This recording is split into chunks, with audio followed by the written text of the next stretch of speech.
Phone call తో మీ బంగారాన్ని విడిపించి ప్రెజెంట్ మార్కెట్ రేట్ కే కొని బ్యాలెన్స్ అమౌంట్ ని క్యాష్ గా లేకపోతే సమానమైన బంగారాన్ని మీకిస్తుంది అక్షయ గోల్డ్ హబ్. గణతంత్ర దినోత్సవం సందర్భంగా రాష్ట్రపతి భవన్లో ప్రతి ఏటా నిర్వహించే సంప్రదాయ ఎట్ హోమ్ కార్యక్రమం ఈసారి మరింత ప్రత్యేకంగా నిలవనుంది.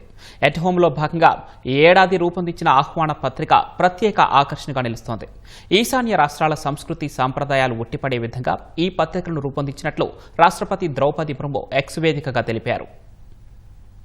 77వ గణతంత్ర దినోత్సవం సందర్భంగా రాష్ట్రపతి భవన్లో జరిగే సంప్రదాయ ఎట్ హోమ్ కార్యక్రమం కోసం రూపొందించిన ఆహ్వాన పత్రిక ప్రత్యేక ఆకర్షణగా నిలుస్తోంది. ఈశాన్య రాష్ట్రాల అపురూప సంస్కృతి, కళా వైభవం ప్రతిబింబించేలా అత్యంత కళాత్మకంగా ఈ ఆహ్వాన పత్రికను తీర్చిదిద్దారు. ఈశాన్య భారతంలోని అష్టలక్ష్మి రాష్ట్రాల సంప్రదాయ కళలను గౌరవించే విధంగా ఈ ఆహ్వాన పత్రికను రూపొందించినట్లు రాష్ట్రపతి కార్యాలయం వెల్లడించింది. దీనికి సంబంధించిన వీడియోను ఎక్స్ వేదికగా పోస్టు చేసింది. ఈశాన్య రాష్ట్రాల్లో నైపుణ్యం కలిగిన కళాకారులు, చేతివృత్తుల వారికి నివాళిగా ఈ ఆహ్వాన పత్రిక నిలుస్తోందని పేర్కొంది.